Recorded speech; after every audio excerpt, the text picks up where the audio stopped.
Où sont-ils? Les voilà. Ah, bonsoir. Bonsoir à tous et à toutes.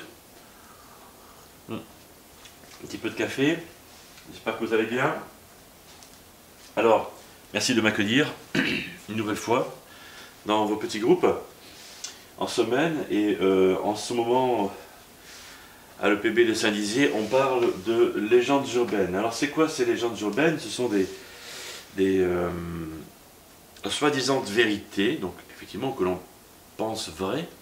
Alors très souvent ça se base sur quelque chose de vrai, mais qui a été exagéré, voire qui est faux, en fait. Hein.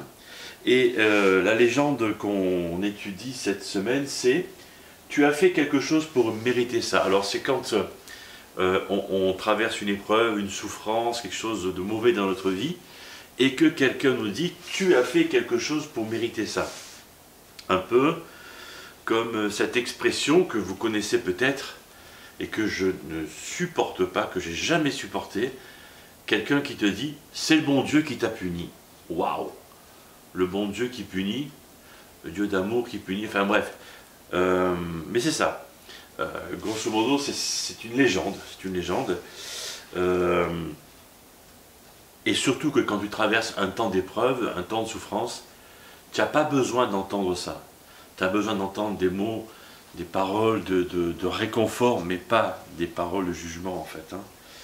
Alors, il y a plusieurs choses à voir. D'abord, des fois ça arrive que Dieu nous punisse. Parce qu'on désobéit, ça arrive, c'est plutôt rare, mais ça se produit. Mais quand on traverse une épreuve, la plupart du temps, la question à se poser, c'est pourquoi est-ce qu'on se trouve dans cette situation. Des fois, c'est parce que Dieu nous y envoie dans cette situation. Dieu veut nous faire comprendre des choses, Dieu veut nous faire travailler en maturité, etc. Ensuite, on se trouve dans cette situation parce que c'est un échec de notre part. On est responsable de ce qui nous arrive parce qu'on on a fait de mauvais choix. Ou alors, c'est parce qu'un autre est responsable. Là, c'est parce qu'on est une victime collatérale. Et ici, il faut faire attention de ne pas se prendre toujours pour une victime. Hein. Il y a des gens comme ça qui pensent qu'ils sont responsables de rien et qui refusent leur propre responsabilité. Il faut faire attention à ça. Et quelquefois, on est dans cette situation parce qu'on ne sait pas, en fait. Voilà, et peut-être qu'on ne saura jamais. Mais, alors ça, c'est une des questions qu'on se pose, mais le truc, c'est qu'il faut surtout voir quelle est notre réponse à ce temps d'épreuve qu'on traverse. Et c'est là que Dieu nous attend, au tournant, si je peux dire ainsi. Parce que là aussi, il y a plusieurs possibilités. L'ennemi, celui que j'appelle l'ennemi, vous l'avez compris, c'est Satan, c'est le diable. Hein, nous offre des raccourcis, et mon conseil, c'est ne les prends pas. Alors, je cite plusieurs exemples. Par exemple, tu as des ennuis dans ton travail, ben, tu changes de service, tu démissionnes. Tu as des ennuis avec ton mari ou ta femme, ben, c'est facile. Le divorce, c'est fait pour ça, tu vois. C'est un raccourci, ne le prends pas. Tu es sous pression, tu vas voir le médecin, il te prescrit des petites gélules pour décompresser. Quelqu'un t'a insulté, c'est facile. Le raccourci, c'est tu l'insultes. Ou un autre raccourci, c'est tu le tapes, tu vois. Ça, c'est un raccourci. N'emprunte pas ce genre de raccourci. Ce qui est plus facile n'est jamais le meilleur. Jamais. Voilà. Et puis, si tu es responsable de l'épreuve que tu traverses en ce moment, accepte les conséquences. Et les conséquences peuvent être d'ordre juridique, relationnel, financier ou sanitaire. Juridique parce que, par exemple, si tu te retrouves avec un procès sur le dos et que tu es responsable, ben, il faut accepter les conséquences, quoi. Voilà, ou relationnel, voilà, si toute ta vie, avant de rencontrer Christ, tu as eu des relations difficiles parce que tu étais une tête de mule ou je sais pas trop quoi, tu vois, avec ton entourage, il faut accepter les conséquences que ton entourage ne t'aime pas trop, quoi. Voilà, c'est des choses comme ça. Financières ou sanitaires, au niveau santé, tu vois, au niveau santé, si tu as joué avec le feu, avec ta santé quand tu étais plus jeune, en vieillissant, ben voilà, il faut en payer le prix, si je peux dire ainsi, quoi. Alors, j'en parlais déjà tout à l'heure, si tu es une victime, laisse la vengeance à Dieu. Très souvent, notre réflexe, quand on est victime d'une blessure, d'une offense, c'est de se venger, de rendre coup par coup, de rendre coup pour coup, pardon, de rendre œil pour œil, dent pour dent. On est très fort avec ça.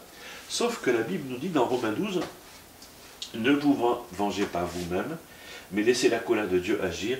En effet, dans les livres saints, le Seigneur Dieu dit, à moi la vengeance, c'est moi qui donnerai à chacun ce qu'il mérite. Alors ici, comment dire, moi c'est un verset qui me fait peur. Ça me fait peur parce que si quelqu'un me fait du mal, pour la personne qui m'a fait du mal, il vaudrait mieux que je me venge moi.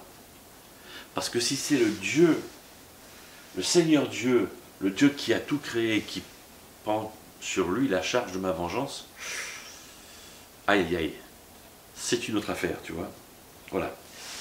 Et le quatrième et dernier point, c'est que ta réponse, quand tu es dans une épreuve, dans tous les cas, choisis la voie de Dieu. C'est la meilleure voie. Qu'est-ce que c'est?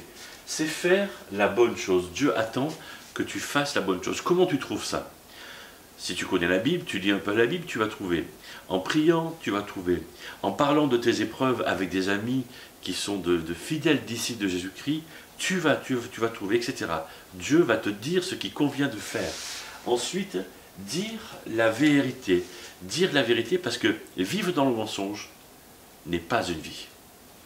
Ça ne correspond pas avec la voie que Dieu veut pour toi.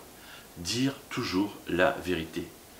Alors, quelquefois, la vérité doit être dite avec douceur, amour, affection, etc. Mais sans mentir. Voilà. Tenir ses promesses.